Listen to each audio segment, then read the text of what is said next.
Button. Hello everybody, how's it going? Alright, well, doing another video. As you can tell, I got a little five-finger death punch going on in the background here. And we're going to go ahead and do some more listening. But I wanted to speak more about imaging and why that's important for speakers as well. Because I know I mentioned it in the other video. But I didn't really get into what I was talking about. So let me go ahead and kind of just give you a little bit more about that. Well, 100%. The reason why I had to tilt these out is, again, because my TV is a big, huge reflective surface. Okay, so I mentioned that before. Not that that's a huge issue. If the TV were wall mounted, we wouldn't have this problem. Okay, because the speakers would be way out in front of it. As a matter of fact, here just a minute ago, I actually scooted it back a little bit more on the stand, and that helped, actually, a little bit. So, but yeah, if it were way back there on the wall, we wouldn't be even having this discussion. The speakers need a pretty good bit of room to breathe from the wall. These have very powerful bass sections in them, and as a result, you get a lot of room gain, essentially, a lot of wall gain when you sit them next to the wall back there. So if I were to move these close to that wall, I'd be getting wall gain. But I felt, hey, I'll move them out. And I did. I moved them out from the wall considerably. So they're out a pretty good ways. I don't know if you can really see that back there, but they're out actually quite a bit from the wall. And they needed that. Otherwise, I get a really kind of an annoying mid-bass jump in certain frequencies. So I moved them out from the wall, and my imagery was really suffering because at first I had them towed in super sharp, as in like tweeters ear on. In other words, tweeters like faced right at you. For the most part, the sound really got super sweet. Amazing. Okay, so let me just be perfectly clear now. If my TV were not in the way, if it were not there where it is, if it were wall mounted, which I may do eventually, I just haven't done it yet, but if that were wall mounted, quite frankly, they would be perfect in that position. They would be perfect if they were angled right at your listening position. So tweeter straight onto your listening position because they are so sweet, so beautiful, so open, right? Absolutely amazing. And I personally really enjoyed it. Okay. I was like, ooh, yeah. I loved it. However, like I said, the TV being where it is because it's not on the wall was really screwing with the imagery. I could not get a center voice out of these speakers. It just wasn't happening. I'd lean off to the side and it'd get all screwed up, or something would happen. That was because of that reflective surface playing havoc on the imagery because the sound waves were bouncing off the TV and causing a reflective surface and making it to where that was interfering with the imagery. Therefore, I then went in and I adjusted them to where they were more just kind of straight face out. So I found the imagery improved dramatically, much better once I had them angled that way. But again, I need to state that's not these speakers' preferred place of toe in, right? It's really not the best. I feel they're the best when they're pointed right straight at you.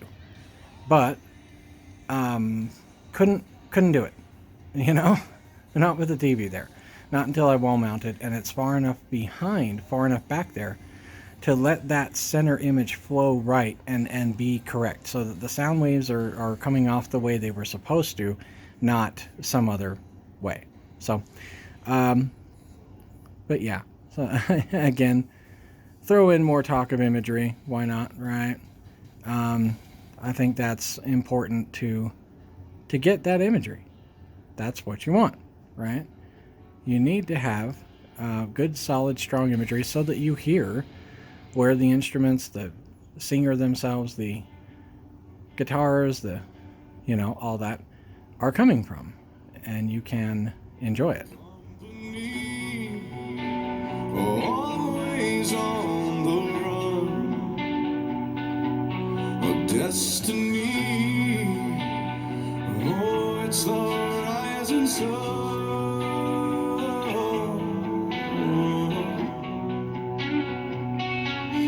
I was born Oh yeah. a shotgun in my hands, behind the gun. I'll make my final stand. Yeah, and that's why they call me bad company. I can't deny.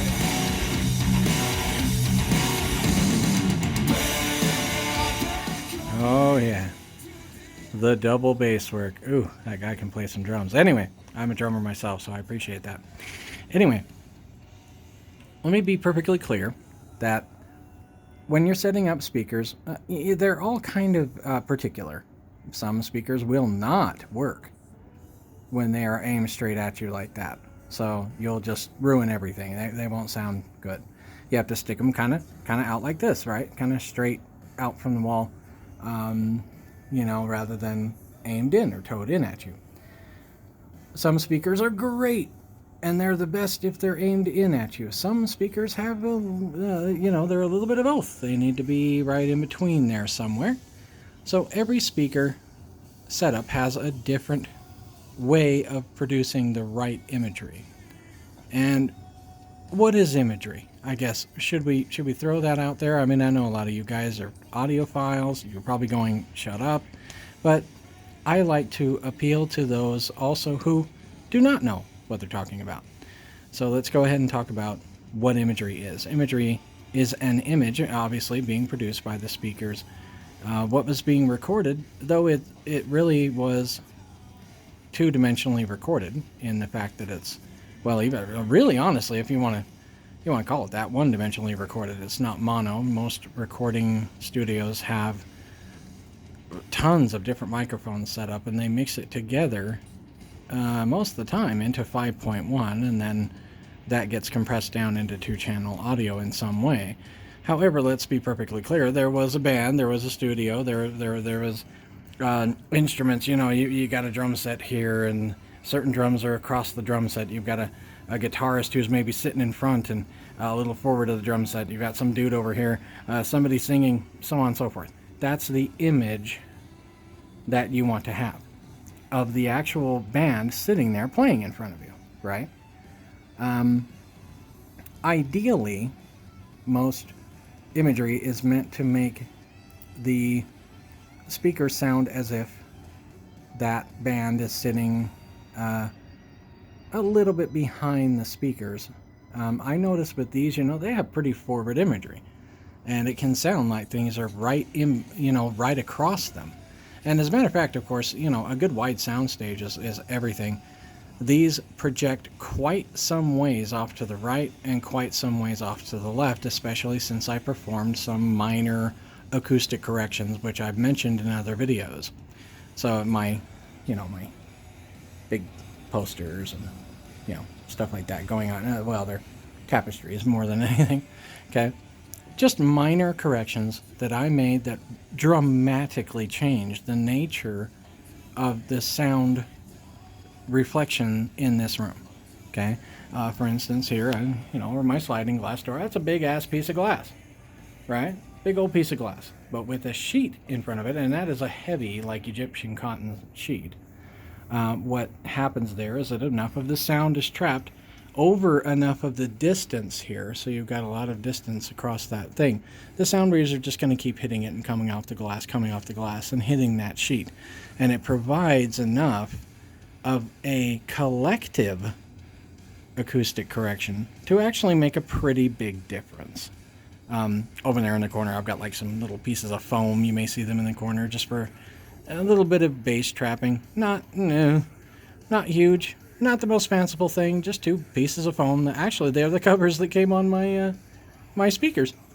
So they protected the grill in front there from being damaged during shipping. And so I kept them. I thought, hey, those look like good sound absorbent. And I yelled into them and confirmed that. So yeah, they do pretty good. So I just threw them in the corner to give a little bit of sound correction to that corner there to help the bass sound more even throughout the room instead of bunching up into the corner. But man, let me tell you what. I love good imagery. When you have the right imagery, you have a sound stage that portrays the environment that was recorded that you are trying to enjoy. You get to hear your favorite artists in their place in the sound field as they should be. The imagery that comes from these, I have to tell you guys, when I heard it, I was absolutely flabbergasted, astounded by the imagery from these speakers. It was the only thing I've ever heard. And, I'm going to say that these are right on par with electrostats, and that's pretty amazing. Electrostatic speakers are really good at imagery. I would have gone that route. But to be honest with you, these are the best of both worlds. You get all that imagery, great, excellent dynamics, and real honest depth, and the bass that you just can't get from an electrostat. So that's why I went with these. But let me tell you, these are amazing. Amazing imagers. They do a great job. Okay?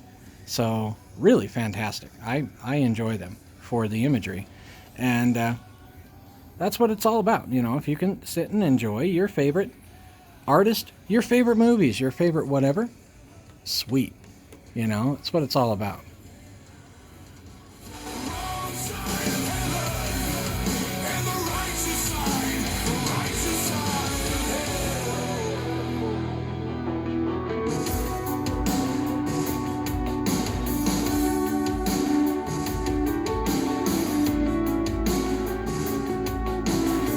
I heard from God today, and she sounded just like me. What have I done? And who have I become? I saw the devil today, and he looked a lot like me. I looked away. I turned away. Well, let's see. What else we got here?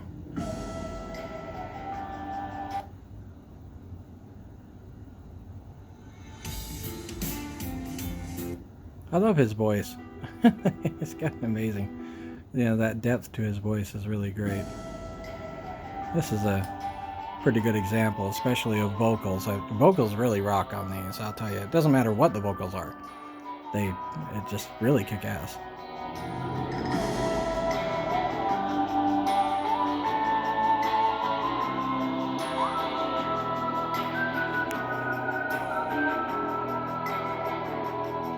There is a house in Sin City they call the rising sun, and it's been the ruin of many a poor boy.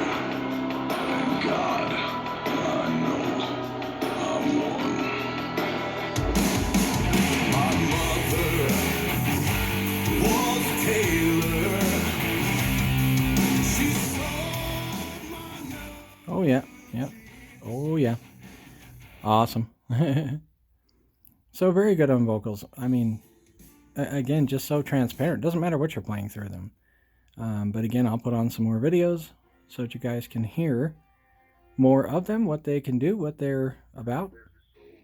But they're great. I mean, amazing. And I love them from top to bottom. Clean, clear, smooth response. That's what I love about them.